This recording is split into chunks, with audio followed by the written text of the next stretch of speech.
తోటకి నాయకుడు. The garden leader. చిన్ని, బంటి ఒకే బళ్ళో 6వ తరగతి చదువుతున్నారు. చిన్ని తనకు అప్పజెప్పిన ప్రతి పని జాగ్రత్తగా చేసేది. కాని బంటి మాత్రం కొంచెం అల్లరి పిల్లాడు. తన పనులు బాగానే చేసుకున్నా పక్కవారి పనులు చెడగొట్టి సరదాపడేవాడు. ఒకరోజు బళ్ళో అందరికీ తలా ఒక మొక్క ఇచ్చి వాటిని బడి తోటలో నాటాలని చెప్పారు. చిన్ని and Bunty were both in the 6th grade, studying in the same class. Chinni always completed her tasks carefully, while Bunty was a bit mischievous. He did his work well, but he enjoyed messing up others' work for fun. One day, the teacher gave each student a plant and told them to plant it in the school garden.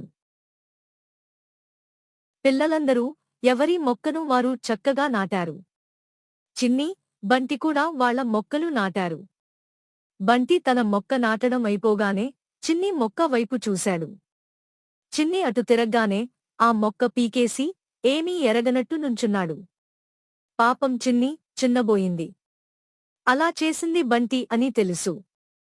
వెంటనే మాస్టారి దగ్గరికి వెళ్లి విషయం చెప్పింది. అంతేకాదు ఒక ఉపాయమూ చెప్పింది. All the children planted their plants neatly. Chinni and Bunty also planted their plants. After Bunty finished planting his plant, he looked at Chinni's plant. When Chinni turned away, Bunty pulled her plant out of the ground and stood there as if nothing had happened. Poor Chinni was upset. She knew that Bunty had done it. She immediately went to the teacher and told him what had happened. She also suggested an idea. మాస్టారు వచ్చి పిల్లలని వరసలో నిల్చోబెట్టి ఇలా చెప్పారు. పిల్లలు, మన బడి తోటకు ఒక నాయకుణ్ణి ఎన్నుకోవాలి. మీలో అందరికన్నా వేగంగా మొక్క నాటిన బంటి అందుకు అర్హుడు. ఈ రోజు నుంచి బంటి చెప్పింది అందరూ వినాలి. బంటి, ఎవరైనా మొక్కలకి నీళ్లు పోయకపోతే నాకు చెప్పు. సరేనా? ఇక ఈ తోట బాధ్యత నీదే అన్నారు. The teacher came and made all the children stand in a line.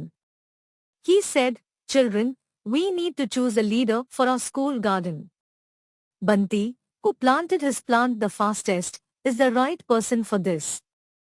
From today, everyone must listen to Bunty. Bunty, if anyone doesn't water the plants, tell me. Okay. From now on, this garden is your responsibility."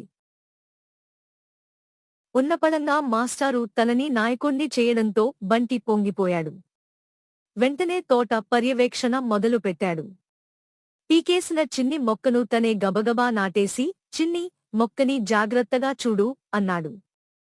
తన పథకం పారినందుకు, మిత్రుడు మారినందుకు సంతోషించి మాస్టారి వైపు చూసి నవ్వింది చిన్ని. Bunty was suddenly made the leader, and he felt very proud. He immediately started supervising the garden. Quickly, he replanted the plant he had pulled out and said, "Chinni, take good care of your plant." Chinni smiled at the teacher, happy that her plan had worked and that her friend had changed.